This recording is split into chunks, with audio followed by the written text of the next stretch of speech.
ഓം നമോ നാരായണായ. എല്ലാ സുഹൃത്തുക്കളായ സജ്ജനങ്ങൾക്കും വിനീത നമസ്കാരം. ശ്രീഗോവിന്ദത്തിലേക്ക് എല്ലാവർക്കും സ്വാഗതം. നാം ഇന്ന് 54-ാം ദശകമായ കാളിയമർദ്ദനമാണ് പഠിക്കാൻ പോകുന്നത്. 54-ാം ദശകവും 55-ാം ദശകവും കാളിയൻ എന്ന ഉഗ്രസർപ്പത്തിൻ്റെ കഥയാണ് പറയുന്നത്. കണ്ണാ ഗുരുവായൂരപ്പ, ഭഗവാന്റെ അനുഗ്രഹത്തോടെ 1-ാം ശ്ലോകം നോക്കാം. ത്വത്സേവോത്ക സൗഭരിർനാമപൂർവം കാളിന്ദ്യന്തർദ്വാദശാബ്ദം തപസ്യൻ മീനം വ്രാതേ സ്നേഹവാൻ ഭോഗലോലേ താർക്ഷ്യം സാക്ഷാദൈക്ഷതാഗ്രേ കഥാചിത്. ത്വത്സേവോത്ക സൗഭരിർനാമ പൂർവം കാളിന്ദ്യന്തർദ്വാദശാബ്ദം തപസ്യൻ മീനവ്രാതേ സ്നേഹവാൻ ഭോഗലോലേ താർക്ഷ്യം സാക്ഷാത് ഐക്ഷതാഗ്രേ കഥാചിത്. നമുക്കിനി പിരിക്കാനുള്ള പദങ്ങൾ ആദ്യം നോക്കാം. സൗഭരിഹി പ്ലസ് നാമ ആണ് സൗഭരിർനാമ എന്ന് പറഞ്ഞിരിക്കുന്നത്. കാളിന്ദ്യന്തഃ പ്ലസ് ദ്വാദശാബ്ദം കാളിന്ദ്യന്തർദ്വാദശാബ്ദം. സാക്ഷാത് പ്ലസ് ഐക്ഷതഃ പ്ലസ് അഗ്രേ സാക്ഷാത് ഐക്ഷതാഗ്രേ. ഇനി പദങ്ങളുടെ അന്വയം ശ്രദ്ധിക്കാം. പൂർവം സൗഭരിഹി നാമ ത്വത്സേവോത്കഃ കാളിന്ദ്യന്തഃ ദ്വാദശാബ്ദം തപസ്യൻ ഭോഗലോലേ മീനവ്രാതേ സ്നേഹവാൻ കഥാചിത് അഗ്രേ താർക്ഷ്യം സാക്ഷാത് ഐക്ഷതഃ.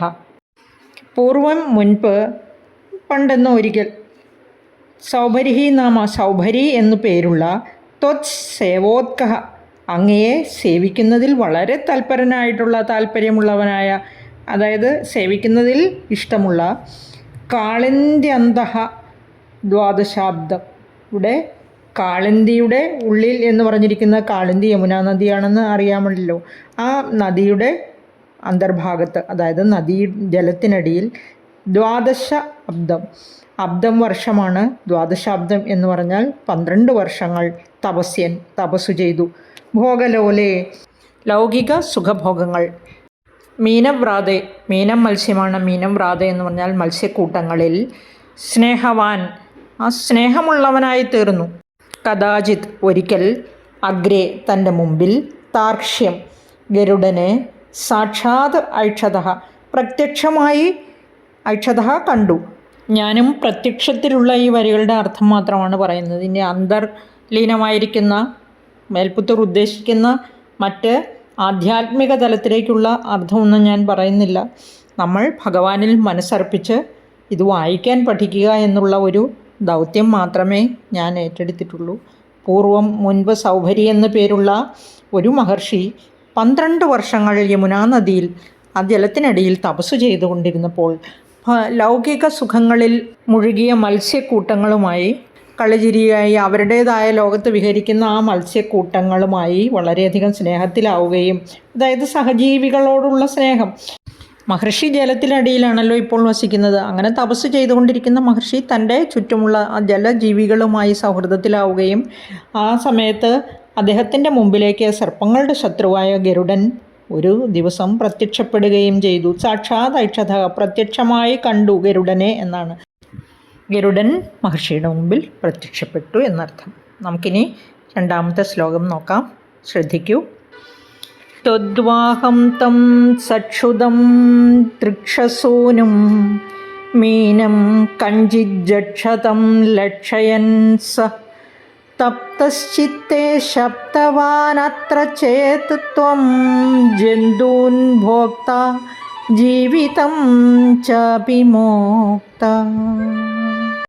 ത്വദ്വാഹം തം സക്ഷുധം തൃക്ഷസൂനും മീനം കഞ്ചിജ്ജക്ഷതം ലക്ഷയൻ സഹ തപ്തശ്ചിത്തേ ശബ്ദവാനത്ര ചേത് ത്വം ജന്തൂൻ ഭോക്ത ജീവിതം ചാപി മോക്ത.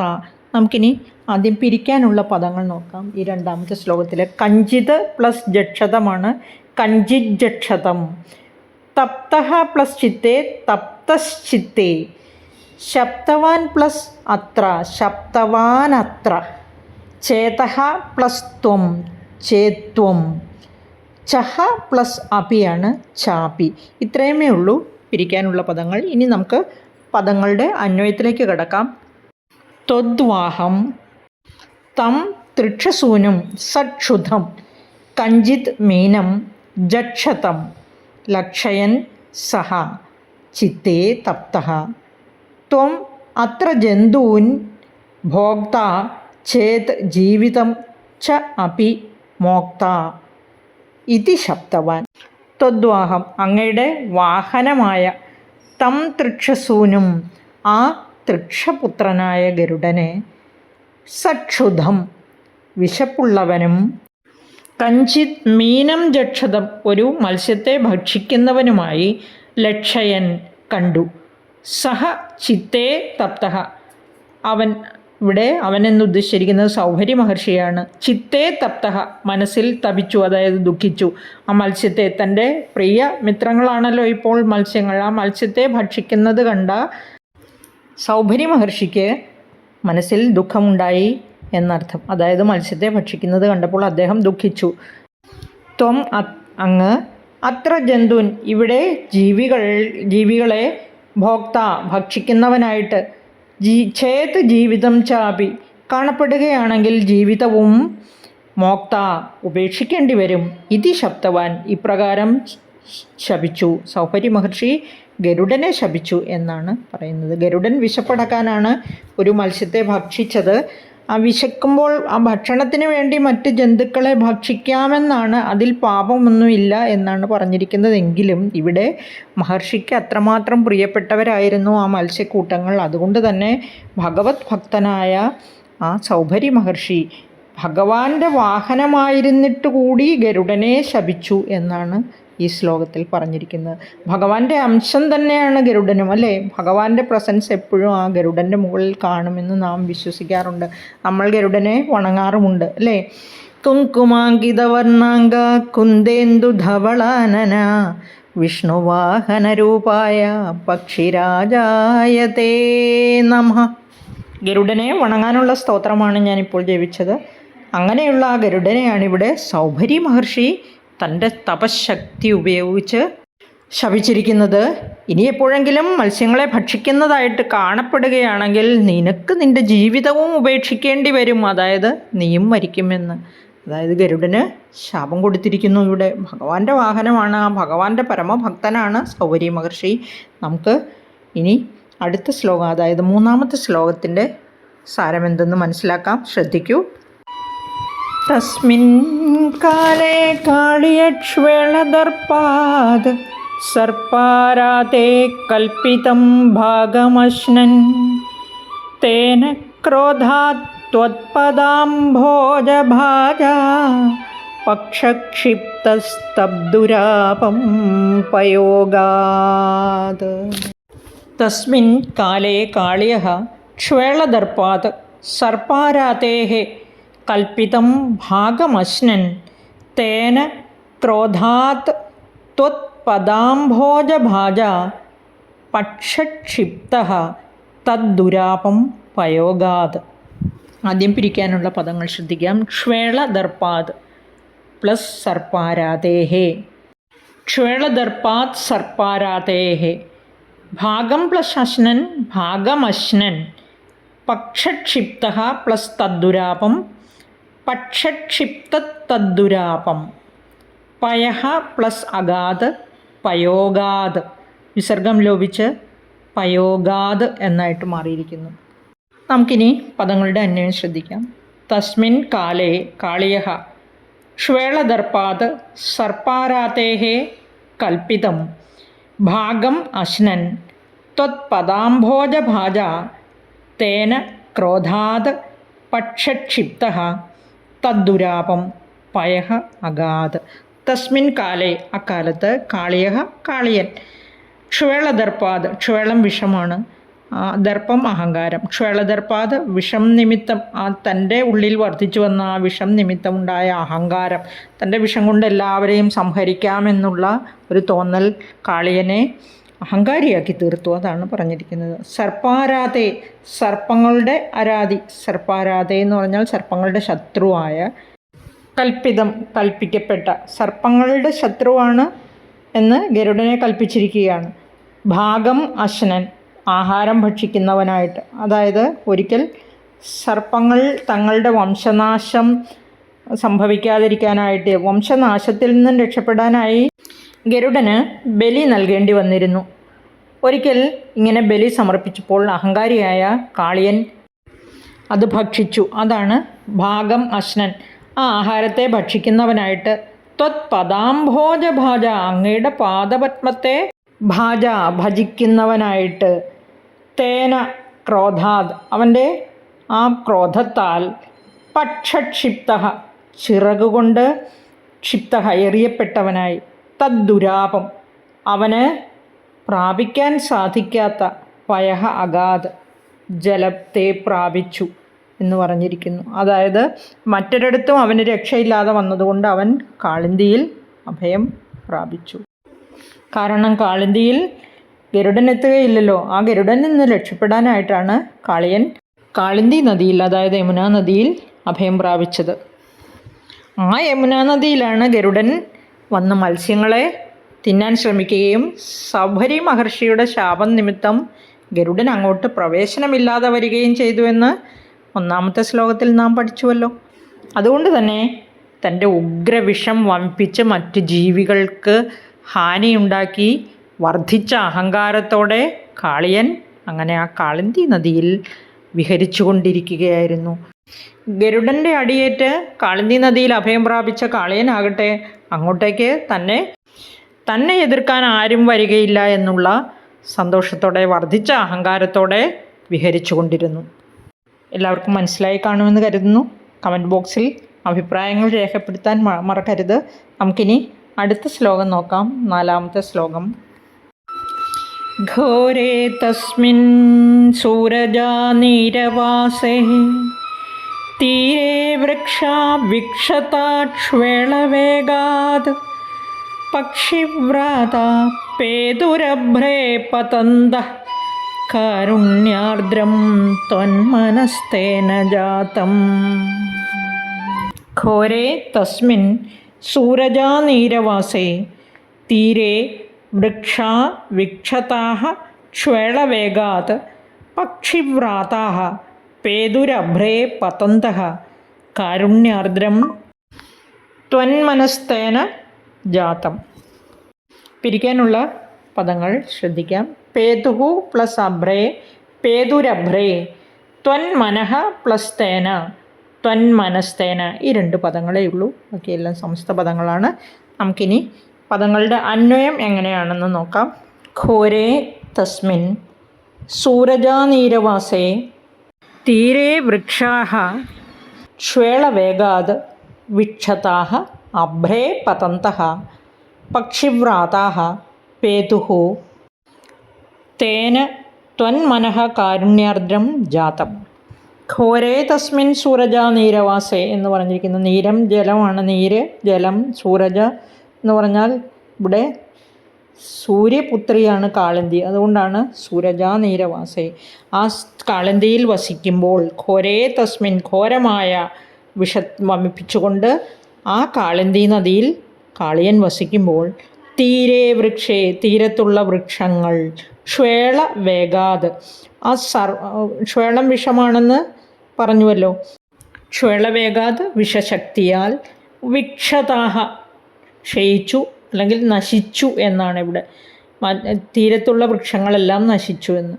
അഭ്രേ ആകാശത്തിൽ നിന്നും, പതന്തഹ പറന്നുകൊണ്ടിരിക്കുന്ന, പക്ഷിവ്രാതാഹ പക്ഷിക്കൂട്ടങ്ങൾ, പേതുഹു പതിച്ചു.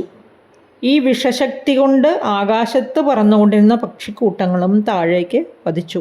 തേന ആയതിനാൽ, ത്വന്മനഃ അങ്ങയുടെ മനസ്സ്, കാരുണ്യാർദ്രം ജാതം കരുണ കൊണ്ട് ആർദ്രീഭവിച്ചു, ആർദ്രമായി തീർന്നു എന്ന് മേൽപ്പത്തൂർ ഭഗവാനോട് പറയുകയാണ്. അല്ലയോ ഭഗവാനെ, അങ്ങ് ഈ കാഴ്ചയെല്ലാം കണ്ടിട്ട്, അതായത് ആ ഘോരമായ വിഷം വമിപ്പിച്ചുകൊണ്ട് യമുനാ നദിയിൽ വസിക്കുമ്പോൾ, കാളിയൻ്റെ ഉഗ്ര വിഷബാധയേറ്റ് വിഷജ്വാലയേറ്റ് തീരത്തുള്ള വൃക്ഷങ്ങളെല്ലാം നശിച്ചു എന്ന് മാത്രമല്ല ആകാശത്ത് പറന്നുകൊണ്ടിരുന്ന പക്ഷിക്കൂട്ടങ്ങളും താഴേക്ക് പതിച്ചു. ആയതിനാൽ അങ്ങയുടെ മനസ്സ് കരുണ കൊണ്ട് നിറഞ്ഞു, കരുണ കൊണ്ട് ആർദ്രമായി തീർന്നുവല്ലോ ഗുരുവായൂരപ്പ എന്ന് മേൽപ്പത്തൂർ പറയുന്നു. നമുക്കിനി 5-ാമത്തെ ശ്ലോകം നോക്കാം.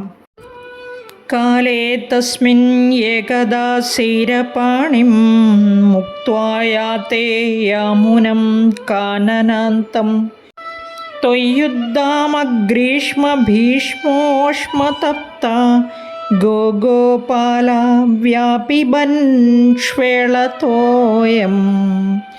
കാലേ തസ്മിൻ ഏകദാ സീരപാണിം മുക്ത്വാ യാതേ യാമുനം കാനനാന്തം ത്വയ്യുദ്ധാമഗ്രീഷ്മ ഭീഷ്മോഷ്മതപ്ത ഗോപാല വ്യാപിബൻ ശ്വേളതോയം. ഇരിക്കാനുള്ള പദങ്ങൾ നോക്കൂ.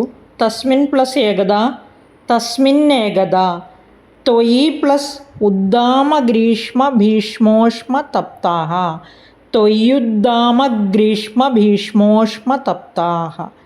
ഗോപാലാഃ പ്ലസ് വ്യാപിബൻ, ഗോപാല വ്യാപിബൻ. അവിടെ വിസർഗം ലോപിച്ചു പോയിരിക്കുന്നു.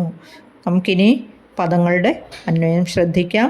തസ്മിൻ കാലേ ഏകദാ ത്വയി സീരപാണിം മുക്ത്വാ യാമുനം കാനനാന്തം യാതേ ഉദ്ദാമഗ്രീഷ്മ ഭീഷ്മോഷ്മതപ്താഃ ഗോപാലാഃ ശ്വേളതോയം വ്യാപിബൻ. നമുക്ക് ഇതിൻ്റെ അർത്ഥം എങ്ങനെയാണെന്ന് അറിയണ്ടേ? തസ്മിൻ കാലേ എന്ന് പറഞ്ഞാൽ അക്കാലത്ത്, അന്നൊരിക്കൽ, ഏകദ ഒരിക്കൽ, ത്വയി അങ്ങ്, സീരപാണിം, സീരപാണി ബലരാമനാണ്. സീരം കലപ്പ, പാണി കൈകൾ, കലപ്പ കൈകളിൽ ഏന്തിയവനാണ് ബലരാമൻ. മുക്ത്വാ, ഇവിടെ മുക്ത്വ എന്ന് പറഞ്ഞാൽ മുക്തനാക്കിയിട്ട് മോചിപ്പിച്ചിട്ട്, ഇവിടെ അയച്ചിട്ടെന്നാണ്, ബലരാമനെ അയച്ചിട്ട് യാമുനം യമുനയിൽ, കാനനാന്തം യാതേ ആ കാനനത്തിൻ്റെ അന്തർഭാഗത്തേക്ക് പോയപ്പോൾ, കാനനാന്തം യാതേ, ഉദ്ദാമഗ്രീഷ്മ ഭീഷ്മോഷ്മതപ്താഃ, ഉദ്ദാമം എന്ന് പറഞ്ഞാൽ ഉഗ്രമായ, ഗ്രീഷ്മം വേനൽ, വേനൽ ചൂടിൽ, ഭീഷ്മമായ ഉഷ്ണത്തിൽ, ഭീഷ്മോഷ്മ തപ്താഹ, ഊഷ്മാവ് എന്ന് പറഞ്ഞാൽ അറിയാലോ ചൂട്. അപ്പം ഭീഷ്മമായ ആ ഊഷ്മാവ് എന്ന് ഇവിടെ ഉദ്ദേശിച്ചിരിക്കുന്ന ഉഗ്രമായ വേനൽ ചൂടിൽ, തപ്താഹ തപിച്ചുകൊണ്ടിരുന്ന, അതായത് വെള്ളം കുടിക്കാൻ ദാഹിച്ചു എന്നേ അർത്ഥമുള്ളൂ. ഗോപാലാഹ, ഗോ പശുവാണ്, ഗോപാലന്മാർ അവരെ പാലിക്കുന്നവർ, അതായത് ഇടയ കുട്ടികൾ, കണ്ണൻ്റെ സുഹൃത്തുക്കളാണ് വൃന്ദാവനത്തിലെ ഗോപാലന്മാർ. ശ്വേളതോയം, ശ്വേളം വിഷം, തോയം ജലം, ആ വിഷജലത്തെ, ശ്വേളതോയം വ്യാപിബൻ കുടിച്ചുവല്ലോ. അല്ലയോ ഗുരുവായൂരപ്പ, അന്ന് പണ്ടൊരിക്കൽ അങ്ങ് ബലരാമനെ അയച്ചിട്ട് യമുനയിൽ അങ്ങ് കാനനത്തിൻ്റെ അന്തർഭാഗത്തേക്ക് പോയപ്പോൾ അവിടെ ഉഗ്രമായ വേനൽ ചൂടിൽ തപിച്ചുകൊണ്ടിരുന്ന ഗോക്കളും ഗോപാലന്മാരും ആ വിഷജലത്തെ തങ്ങളുടെ ദാഹം ശമിപ്പിക്കാനായി കുടിച്ചുവല്ലോ എന്ന് മേൽപ്പത്തൂർ കണ്ണനോട് പറയുകയാണ്. അവരാരും അറിഞ്ഞില്ല കാളിന്തിയിൽ, അതായത് യമുനാ നദിയിൽ ഒഴുകുന്ന ജലം വിഷമാണെന്ന്. അതുകൊണ്ട് തന്നെ അതറിയാതെ വർദ്ധിച്ച വേനൽ ചൂടിൽ ദാഹിച്ച് വലഞ്ഞിരുന്ന അവരെല്ലാവരും, ഗോക്കളും ഗോപാലന്മാരും, ഒട്ടും ശങ്കയില്ലാതെ ആ വിഷജലത്തെ കുടിച്ചുവല്ലോ. 6-ാമത്തെ ശ്ലോകം നമുക്ക് അടുത്ത വീഡിയോയിലൂടെ പഠിക്കാം. 6ഉം 7ഉം 8ഉം 9ഉം 10ഉം ശ്ലോകങ്ങൾ ഒരുമിച്ച് ചെയ്യാമെന്ന് വിചാരിക്കുന്നു. എല്ലാവർക്കും മനസ്സിലായി കാണുമെന്ന് കരുതുന്നു. ഇഷ്ടപ്പെട്ടവർ ലൈക്ക് ചെയ്യണം, കമൻറ്റ് ചെയ്യണം, ഷെയർ ചെയ്യണം. അതുപോലെ തന്നെ ഭഗവൻ നാമമാണ്, എത്ര ഷെയർ ചെയ്താലും നമുക്ക് പുണ്യമല്ലാതെ മറ്റൊന്നും ലഭിക്കില്ല. വായിക്കാൻ ശ്രമിക്കുക, അക്ഷരത്തെറ്റ് കൂടാതെ സ്ഫുടമായി വായിക്കാൻ പഠിക്കുക. ഭഗവാനെ മനസ്സിൽ വിചാരിച്ചുകൊണ്ട് എല്ലാവർക്കും നമസ്കാരം, നന്ദി. ഭഗവാൻ ഗുരുവായൂരപ്പൻ എല്ലാവരെയും അനുഗ്രഹിക്കട്ടെ എന്ന് പ്രാർത്ഥിച്ചുകൊണ്ട് ഒരിക്കൽ കൂടി നന്ദി.